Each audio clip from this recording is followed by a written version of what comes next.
to 6 months of chemo, 8 weeks of radiation, and to find out that the thing that we grow up most wanting to do, you can't do. And Buffy, you can relate. You're infertile. Oh, he's beautiful. I might put him in Potomac. Okay, yes. Yeah, he can come right on to Potomac.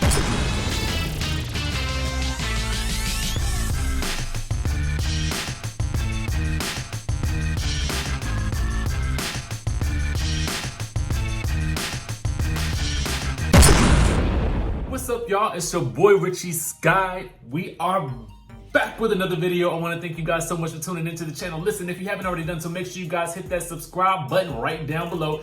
Hit that notification bell button so you can be clued into when we drop new content right here on this channel. Let's get into the news because we are talking about Married to Medicine today, guys. I know it's been a minute, but finally we got some news worth talking about. And this time, Dr. Jackie is back in the news. Oh yes, it's Dr. Jackie this time.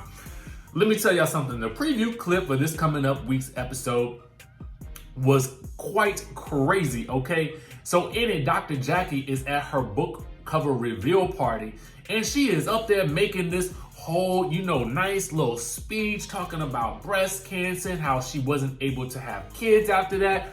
And the next thing you know, she drops the bomb on the entire group that Miss Buffie Purcell, the new friend of the show, is infertile.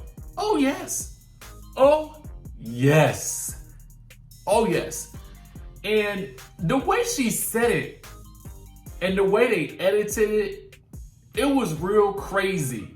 Like, I'm sitting here thinking to myself, like, did this lady give her permission to out her health issues so publicly? And in my mind, I'm thinking to myself, Dr. Jackie, what is you doing? Come on now. You are a doctor. You got to know better than this. Why do you think that this would be the good look to say? I have no idea. Okay, before I even get into the craziness that I think of this situation, let's go to Miss Buffie Purcell because she is calling Dr. Jackie out and dragging her for the filth. Okay, I'm gonna go ahead and read you guys the whole op-ed that she had written, this whole article that she wrote about the situation and what she thought and how she felt afterwards. So y'all get into this. She says, imagine going to a party and someone that you know walks up and stabs you in front of everyone. You first experience shock as you grasp around the wound, but then you attempt to hide the injury to avoid scrutiny. That didn't hurt. You try to fight back tears from the pain of your bleeding wound. You're getting blood all over the floor. When you finally do show the injury, you are asked, what did you do to get hurt?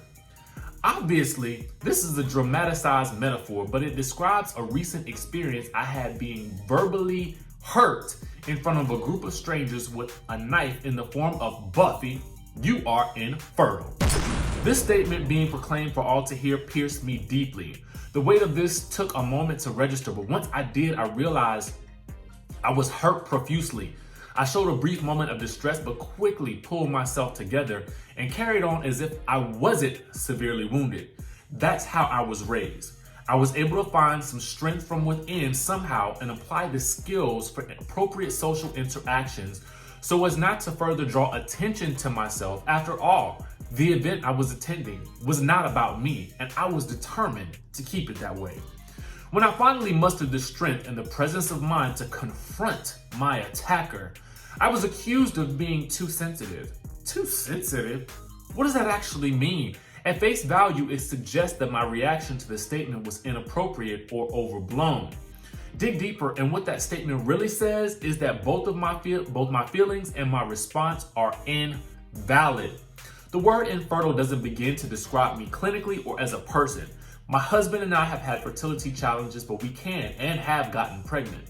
I have been able to carry my babies to full term, it's incredibly difficult even to share my experience because I still feel I failed at something that every other woman in the world can do. I identify with Michelle Obama and her struggles with fertility as written in her book, Becoming. I wept as I read her words. A miscarriage is lonely, painful, and demoralizing almost on a cellular level. Since nobody's experience is the same, even in shared situations, it is impossible to understand how a significant event may impact someone else fully. Projecting what you think your reaction would be onto someone else is unfair and can be insensitive and unempathetic. Repeatedly dismissing another's emotional reaction to experience insults verges on bullying and victim shaming. Just because I have a reaction others may not does not mean my response is wrong.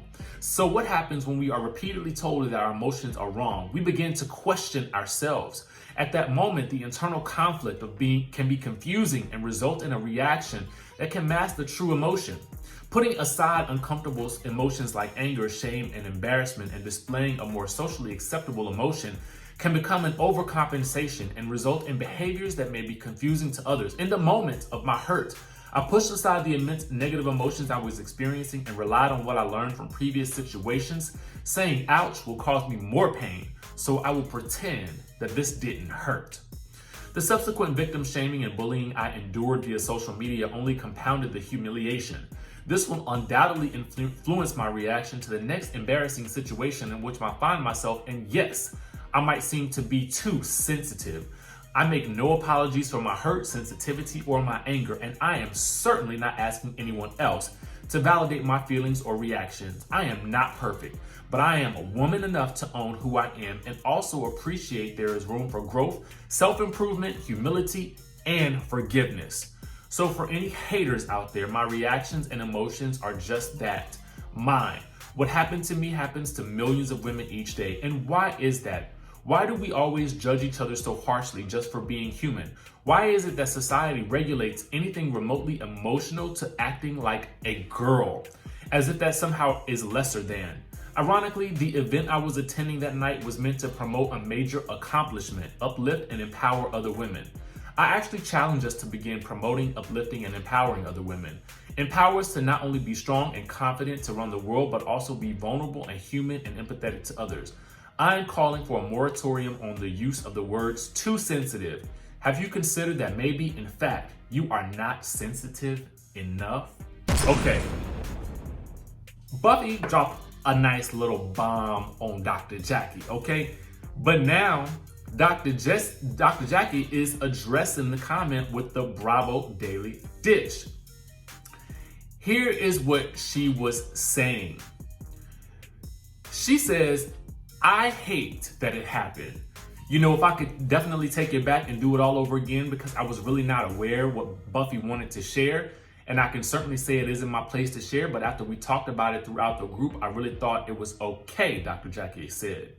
And so certainly being a physician and, you know, a board certified physician who takes care of tons of celebrities and people from all over the country, I would not have shared something like that had I thought it was not okay with her. You know, I am sorry. I should have asked her and I hate that it hurt her. That is what definitely bothers me the most. She said, we talked on Mother's Day about motherhood being nature versus nurture, and that we nurture a lot of young people and we really all are mothers. And so just like that little text conversation, a short text, and her being open about her life, I thought, okay, and I didn't even plan the speech. I just got there in the moment and I started talking. So yeah, I mean, it's a lot, guys. At this point, Dr. Jackie has been blocked by Buffy. And the reason why she found out that she was blocked by Buffy is because Dr. Heavenly told her. And so Dr. Jackie said, my heart hurts when somebody is humiliated. Like, it's not my nature to humiliate like that. And so if she's humiliated or because she thinks she's humiliated, I hate that. I hate that I'm a person who caused her that kind of pain. Now, Mariah Huck chimed in and says this about Jackie. She says, not only has she perpetuated lies about me, now she's spreading Buffy's truth. And that's Buffy's story to tell, not Jackie's. She says, I think she uses that as an opportunity to take us back to the whole drug allegation. This is what Dr. Jackie is responding to Mariah. She said, I mean, how many times have you seen me apologize to her? It's just another opportunity for Mariah to be Mariah. So, this is crazy to me. I kind of feel like, as a doctor like Jackie, you know better. You gotta know better than this. I mean, I'm here for her apology, but I'm definitely not here for her sort of making that statement in that way. Now, granted, Buffy might have talked about it on the show, but ultimately, the way it came across, it definitely seemed kind of hurtful. So it looks like Dr. Jackie is really getting into the mix this season, but I want to know, whose side are you guys on? Are you on Buffie Purcell's side, or are you on Dr. Jackie's side? Let me know down in the comment section below, and I will see you guys in the next video.